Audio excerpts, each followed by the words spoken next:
जारी। इलाज मिलने में देरी, अंधविश्वास भारी।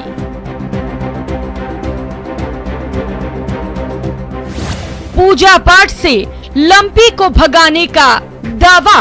और मान्यता के हिसाब से हमारे महाकाली माँ का जो पर्चा है, तो उस पर्चे के तहत ये आज जो कार्ड डलेगी उसके बाद में स्वतः ही ये रोग समाप्त हो जाएगा और किसी भी पशु को जनहानि नहीं होगी या किसी की मौत नहीं होगी। आस्था से संक्रमण का इलाज खतरनाक।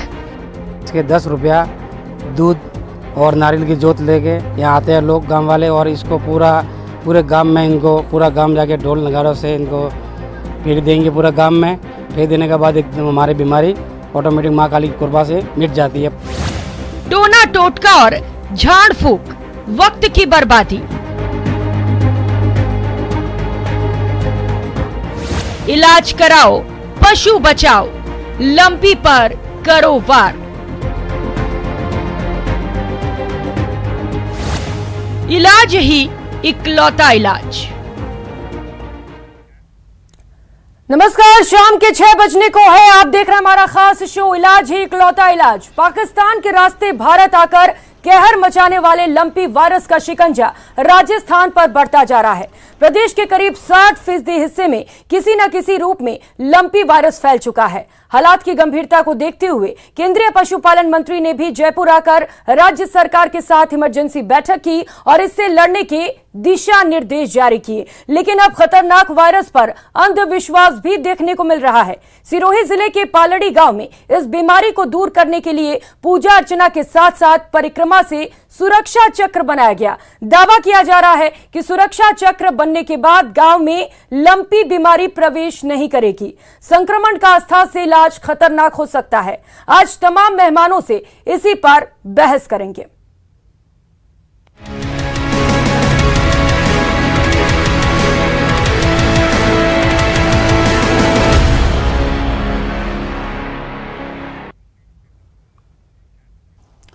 और चर्चा के लिए गेस्ट इस वक्त हमारे साथ जुड़ चुके हैं। आपसे मिलवा देती हूं। जैसे जैसे चर्चा आगे बढ़ती रहेगी गेस्ट भी हमारे साथ जुड़ते जाएंगे। उससे पहले आपसे गेस्ट का इंट्रोडक्शन करवा देते हैं। डॉक्टर धर्म सिंह मीना जो कि पशु चिकित्सक हैं, वो इस वक्त हमारे साथ जुड़ चुके हैं। और इसके साथ ही सीताराम सैनी जो कि संभागीय मंत्री और भारतीय किसान संघ से हैं, वो भी इस वक्त आप टीवी स्क्रीन पर देख सकते हैं, हमारे साथ जुड़ चुके हैं। और सबसे पहले धर्म सिंह जी, आप ही का रुख करते हुए, लंपी बीमारी ने जैसे ही प्रदेश में एंट्री ली, तमाम तरीके की अफवाहें फैलने लग गई और अब अंधविश्वास की भी एंट्री हो गई है।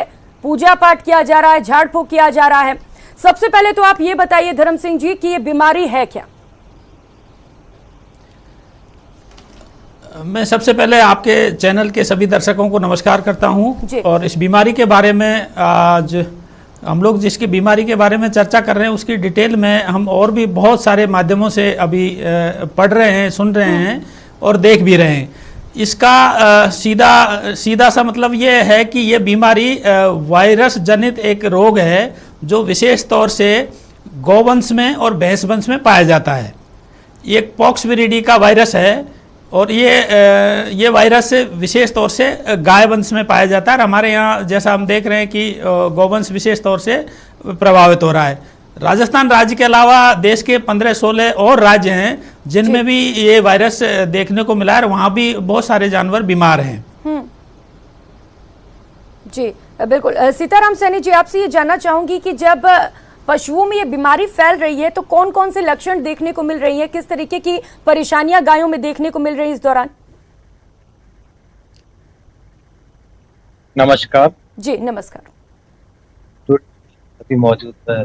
नमस्कार। जो गायों में ये जो बीमारी के लक्षण है, इसमें लाल दाने उठना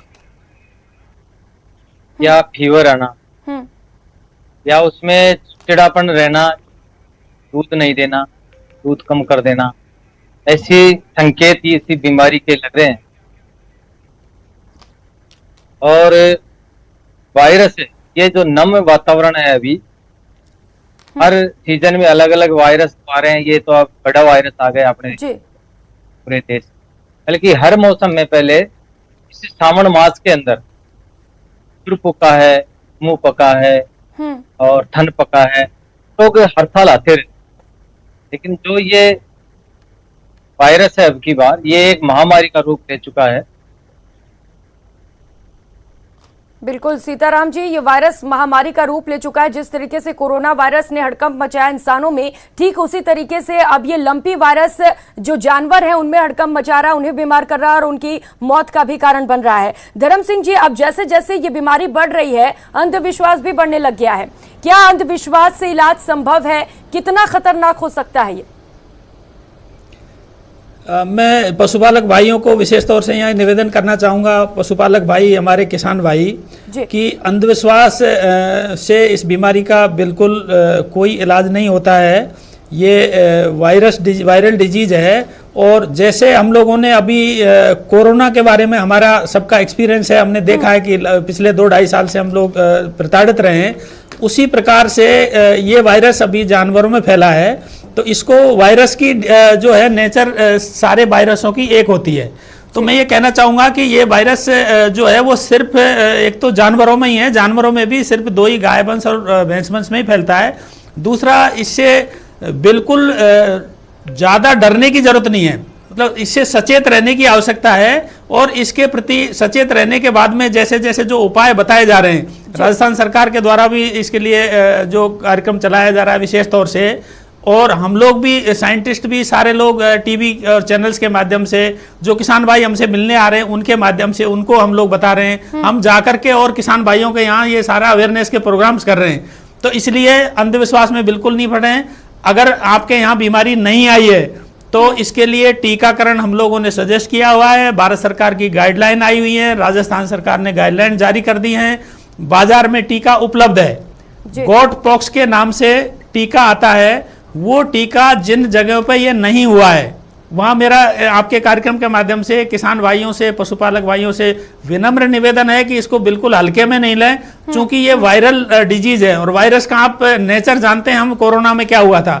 वायरस का सबसे खतरनाक नेचर ये होता है कि वो बहुत तेजी से फैलता है, बहुत जल्दी फैलता है। इसलिए हम लोगों ने देखा है कि हमारे राज्य में पहले ये 1-2 जिलों में आया और लगभग अब पूरे आधे राजस्थान में आ चुका है। इसलिए इसकी फैलने की जो प्रवृत्ति है वो बहुत तेजी से होती है। इसलिए बिल्कुल अंधविश्वास में नहीं आए, पहली बात टीकाकरण कराएं। और आपके यहाँ अगर ये बीमारी आ गई है, जिस फार्म पे आ गई है, जिस गांव में आ गई है, जिस एरिया में आ गई है, वो इसका ट्रीटमेंट प्रोटोकॉल है। वायरस का ट्रीटमेंट, वायरल डिजीज का, इस डिजीज का कोई ट्रीटमेंट ऐसा सच नहीं है, लेकिन दूसरे कॉम्प्लिकेशंस डेवलप नहीं हो, इसके साथ साथ और ये बीमारी फैले नहीं। जैसे इसमें पहला जो इसका लक्षण है वो है तेज बुखार आना। अब हम अगर तेज बुखार को रोक लेते हैं, बुखार नहीं आने देंगे, बुखार की दवाई दिन में 2 बार देंगे, तो जानवर ज्यादा बीमार नहीं होगा, वो खाना पीना नहीं छोड़ेगा। अगर हमने उसको बुखार की दवाई नहीं दी तो चूंकि इसमें बुखार बहुत तेज हो जाता है, मैंने पहले भी बताया कि लगभग 41 डिग्री सेंटीग्रेड तक बुखार आ जाता है। और ऐसी स्थिति में अगर हमारा कोई अच्छा जानवर है, प्रेग्नेंट है जानवर, तो वो अबॉर्शन हो सकता है उसमें। और बहुत सारी स्थिति हैं उसमें, जैसे दुधारू पशु है तो उसमें मैस्टाइटिस की स्थिति हो सकती है, इसके अलावा निमोनिया की स्थिति हो सकती है। इसलिए इसका हमने एक प्रोटोकॉल बनाया हुआ है, वो प्रोटोकॉल को सारे डॉक्टर्स फॉलो कर रहे हैं। बस किसान भाइयों को आवश्यकता इस बात की है कि वो, चूंकि राजस्थान में पशुपालन विभाग का स्ट्रक्चर है वो बहुत अच्छा है, पूरे देश के बजाय हमारे राजस्थान में कहीं भी ऐसा नहीं है कि 1-2 किलोमीटर के एरिया में पशुपालन विभाग की कोई संस्था नहीं हो। हमारी सरकार ने विश्वविद्यालय खोला है राजस्थान में अलग से, और अब हमारे मुख्यमंत्री जी ने 10 कॉलेज खोल दिए हैं पूरे राजस्थान में पशुपालन के, जिनमें से 3 कॉलेज बहुत अच्छी तरह से चल रहे हैं। आपसे उससे पहले सिरोही से हमारे साथ सहयोगी प्रतीक जुड़ चुके हैं। प्रतीक, जिस तरीके से हम देख रहे हैं कि लगातार ये बीमारी बढ़ती जा रही है, अब अंधविश्वास की भी एंट्री हो गई है, किस तरीके से लोगों को जागरूक किया जा रहा है वहां पर इस बीमारी को लेकर?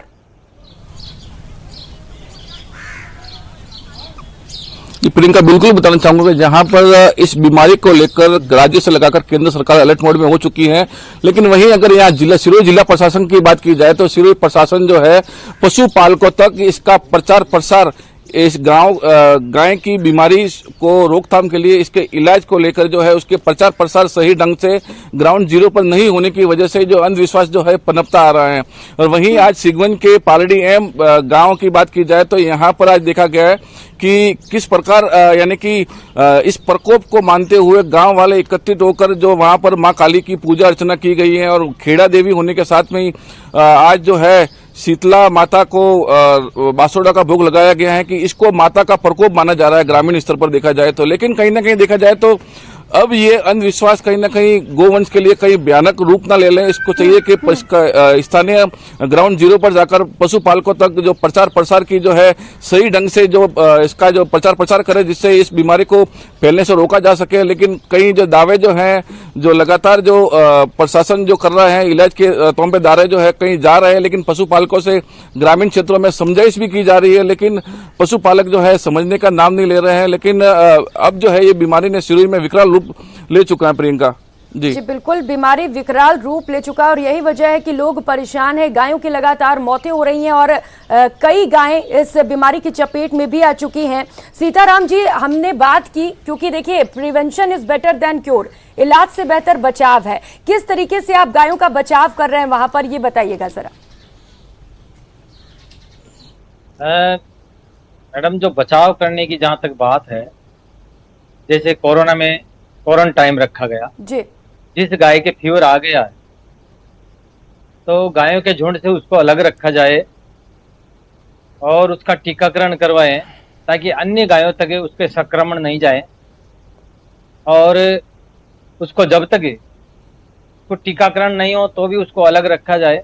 और जैसे उसको पानी पिलाना है तो उस बाल्टी से या उस हौद से दूसरी गायों को नहीं पिलाएं।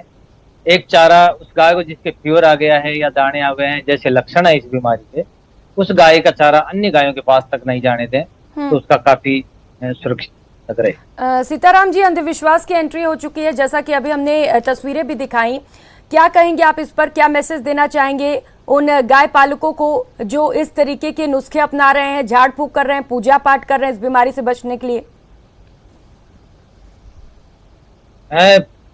पाठ पूजा मैडम एक आस्था के प्रतीक है, कोई मना नहीं करेगा, लेकिन गायों का जो उपाय है, बीमारी का जो उपाय है उसमें सचेत रहे, स्टीक रहे हैं, उसमें कोताही नहीं बरते, किसी भी प्रकार की लापरवाही नहीं बरते हैं, नहीं तो बहुत बड़ा नुकसान हो सकता है। बिल्कुल, देखिए लापरवाही नहीं बरतना है, पूजा पाठ करिए, वो तो आस्था की जगह है, वो आप करते रहिए, लेकिन इसके साथ साथ इलाज भी जरूरी है। इलाज छोड़कर सिर्फ पूजा पाठ से बीमारी कहीं से भी ठीक नहीं होने वाली है। धर्म सिंह जी, जैसा कि हम सुन रहे हैं कि मक्खियों से भी ये बीमारी फैल रही है, तो ऐसे में कैसे लोग बचाएं, क्योंकि मक्खियां तो हर जगह पर हैं, कैसे बचाव किया जाए इसे लेकर? ये आपने बहुत ही महत्वपूर्ण प्रश्न पूछा है। पशुपालक भाइयों को यहाँ विशेष यही ध्यान देने की आवश्यकता है, चूंकि ये मौसम अभी जो है वो वेक्टर्स के लिए बहुत ही फेवरेबल है। वेक्टर्स का मतलब जिस माध्यम से ये बीमारी फैलती है, और ये एक ये भी कारण है कि ये बीमारी बहुत तेजी से फैल रही है, चूंकि इस मौसम में मच्छर, मक्खी, ये सारे जो है टिक्स वगैरह ये बहुत ज्यादा फैलते हैं। इसलिए इनकी रोकथाम बहुत जरूरी है। इनकी रोकथाम के लिए हमें बहुत सीधे सिंपल से इलाज हैं, जिनमें जो ग्रामीण हैं वो जो अंधविश्वास जिसको हम कह रहे हैं उसके साथ साथ पूजा पाठ के साथ साथ वो लोग ये काम भी कर रहे हैं, उसको हम अंधविश्वास का रूप देते हैं। चूंकि जैसे आप नीम के पत्ते जला करके धुआं करना है ना, फिटकरी के पानी से नहलाना, डिसइंफेक्ट करना, उसके साथ साथ चूना डालना है ना। अपने पशु को जहां रखते हैं जो बाड़ा है उसमें चूने मिट्टी को हटा करके चूना डाल करके और उसमें कूड़ा डाल करके आग लगा देते हैं, जिससे टिक्स मर जाती है। पशु को नहला देते हैं। और ट्रीटमेंट जो चल रहा है जिन पशुओं में आ गया उसमें हम आइवरमेक्टिन प्रपोज कर रहे हैं, जो ऐसा है जो चिचड़े और जो जू लग जाती है पशु के शरीर पर, बाहरी कीड़े होते हैं उनको भी वो मारती है। इसलिए पशुपालक भाई अपने फार्म का जहाँ जानवर रखते हैं या 1 और 2 जानवर है वो अपने घर पे रखते हैं, तो साफ सफाई का विशेष ध्यान रखें।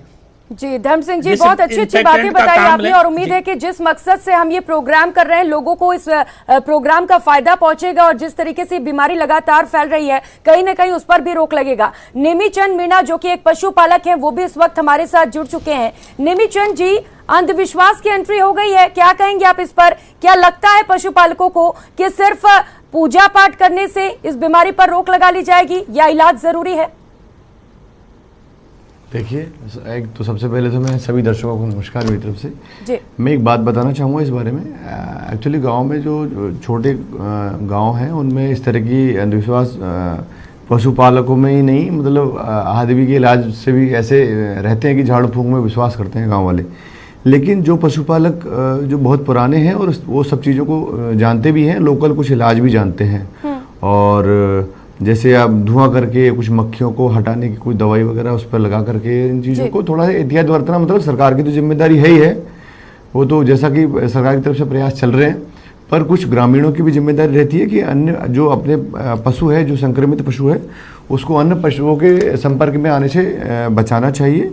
और इसके अलावा जो जैसे डॉक्टर साहब बता रहे थे इस बारे में कि जैसे धुआं है और हरी घास है और जो एक मरहम लगाने का अगर कोई कर रहा है, उसको जो पशु की दवाई वगैरह लगा करके वो अपने हाथ अच्छे से साफ करके फिर दूसरे पशुओं के साथ संपर्क में आना, मतलब उससे एक जो कंटिन्यूटी बन जाती है तो उसको डिसकंटिन्यू किया जा सकता है कि दूसरे पशुओं में ना फैले हो। लेकिन नेमीचंद जी, कुछ लोग हैं जो सिर्फ अंधविश्वास पर विश्वास रखे हुए हैं और वो इलाज नहीं कर रहे हैं, सिर्फ पूजा पाठ कर रहे हैं। उनका ये मानना है कि सिर्फ पूजा पाठ करने से बीमारी ठीक हो जाएगी, क्या कहेंगे आप इसे लेकर?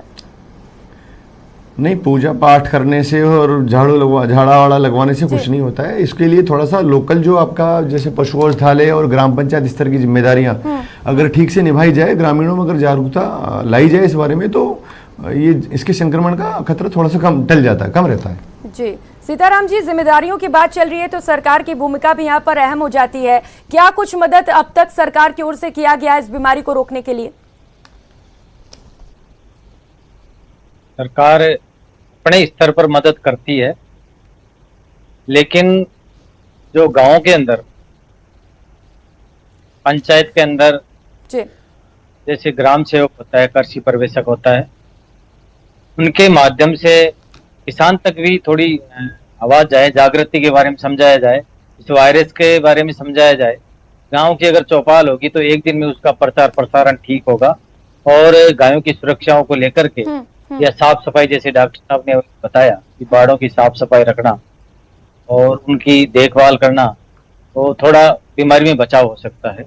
तो इस तरह की योजनाएं अपनाएंगे तो वो ठीक रहेगा, जल्दी प्रचार प्रसारण भी हो जाएगा। अपने ग्राम सेवक सरकार की तरफ से अगर ऐसा आदेश हो कि ग्राम सेवक जो है वो अपनी गाँव में पशुपालकों तक ये सूचना जो है ठीक समय से समझाए, और तो इसमें काफी बचाव हो सकता है। जी बिल्कुल, देखिए और सावधानी रखना यहाँ पर बहुत जरूरी हो जाता है क्योंकि इस बीमारी का अब तक कोई इलाज नहीं है, कोई वैक्सीनेशन नहीं है। ऐसे में वो बीमारी दूसरे गायों तक ना फैले, इसे लेकर सभी को सावधान रहना होगा। धर्म सिंह जी, एक सवाल मेरा आपसे है पर्सनली भी, और इसे लेकर कई तरीके के भ्रम भी फैले हुए हैं। लोगों का कहना है कि जिस गाय में ये बीमारी है उस गाय का दूध पीने से लोगों तक ये बीमारी पहुंच रही है, क्या ये सही है? बताइएगा जरा।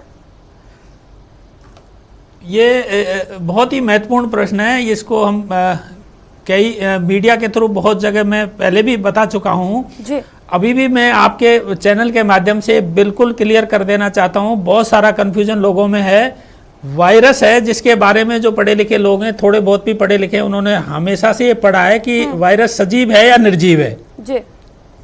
हम पढ़ते थे कि निर्जीव और सजीव, और वायरस को पढ़ते थे, वो कहते थे जब वो निर्जीव माध्यम में रहता है तब वो निर्जीव है और जो सजीव में चला जाता है तब वो सजीव है। इसलिए बहुत क्लियर है बिल्कुल कि जब वायरस को कोई माध्यम नहीं मिलेगा, वायरस को अगर कोई जब तक उसको कोई माध्यम नहीं मिलेगा तब तक वो बिल्कुल जीवित नहीं रहता। वायरस से सिर्फ प्रोटीन होता है। ये डीएनए जो वायरस है, डबल स्टैंडर्ड वायरस है, ये 37 डिग्री से ऊपर जैसे ही टेम्परेचर चला जाता है उस पर बिल्कुल डीनेचर्ड हो जाता है। इसका कोई खतरा नहीं है। बिल्कुल आपके कार्यक्रम के माध्यम से मैं किसान भाइयों को, आम जनता को ये बताना चाहता हूं कि इससे बिल्कुल घबराने की आवश्यकता नहीं है। बस शर्त यह है कि आप दूध को उबाल करके पिएं या पास्चराइज दूध पिएं। कोई बिल्कुल किसी तरह का उसमें नहीं जाएं, दूध पी सकते हैं। दूध को उबाल करके, चूंकि हमारे यहाँ ट्रेंड है कि हम तो दूध को 100 डिग्री तक, 71 से लेके 100 डिग्री तक अच्छा उबालते हैं, उसके बाद ही काम में लेते हैं। इसलिए उबालना बहुत जरूरी है। चूंकि इस बीमारी में दूध का प्रोडक्शन पहले ही कम हो गया है, किसान भाइयों के ऊपर बहुत बड़ी मार पड़ी हुई है, और इस तरीके की भ्रामक प्रचार बिल्कुल नहीं करें।